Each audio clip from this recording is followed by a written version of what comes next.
নমস্কার সবাইকে, প্রতিমা ভেজ কুকিংয়ে সবাইকে স্বাগতম। আজ আমি তোমাদের সাথে বাদাম আর দুধ কচুর পাতা দিয়ে বাটার রেসিপি শেয়ার করব। প্রথমে আমি বাদামগুলো ভেজে নেব। বাদাম ভাজার সময় তেল দেব না, আর চুলার আঁচটা মিডিয়াম রেখে বাদামগুলো ধীরে ধীরে ভেজে নেব। বাদামটা সঠিকভাবে ভেজে নিতে হবে। কম বেশি ভাজা হয়ে গেলে সেক্ষেত্রে ভর্তাটা খেতে ভালো লাগে না।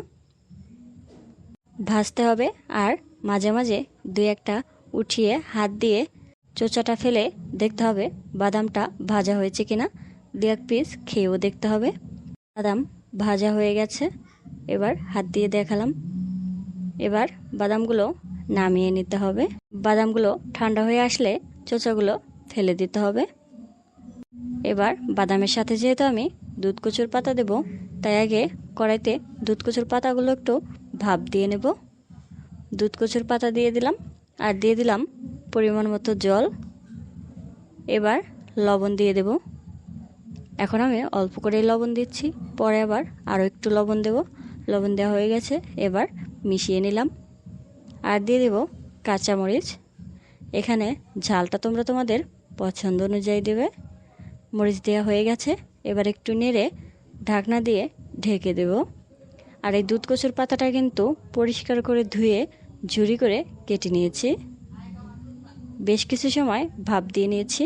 এবার ঢাকনাটা তুলে একটু নেড়ে নেব। নেড়ে নিয়ে বাড়তি যে জলটুকু আছে সেই জলটুকু এবার ফেলে দেব। আর দুধ কচুর পাতাটা কিন্তু খুব ভালো সেদ্ধ হয়েছে। এবার দিয়ে দেব বিলাতি ধনিয়া পাতা কুচি। বিলাতি ধনিয়া পাতাটা পরিষ্কার করে ধুয়ে কুচি করে কেটে নিয়েছি।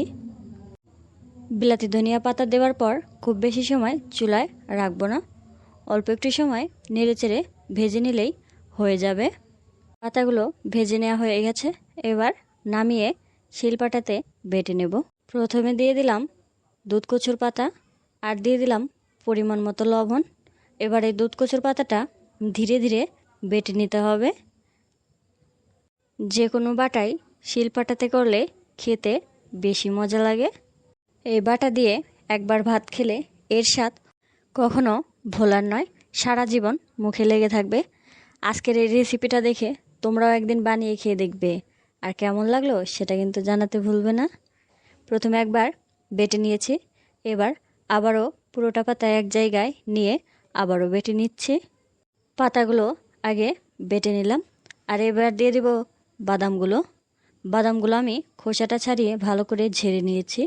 এবার বাদামগুলো দিয়ে ধীরে ধীরে বেটে নিতে হবে। বাদামটা যদি মিহিন না হতে চায় সেই ক্ষেত্রে আগে ব্লেন্ডারে দিয়েও বাদামগুলো গুঁড়ো করে নিলে আর একটু বাটা সহজ হবে। বাদামগুলো একবার বেটে নিয়েছে, এবার সবগুলো মিশিয়ে নেব। সব কিছু একবার মিশিয়ে আরেকবার বেটে নিলেই বাদাম ভর্তা হয়ে যাবে।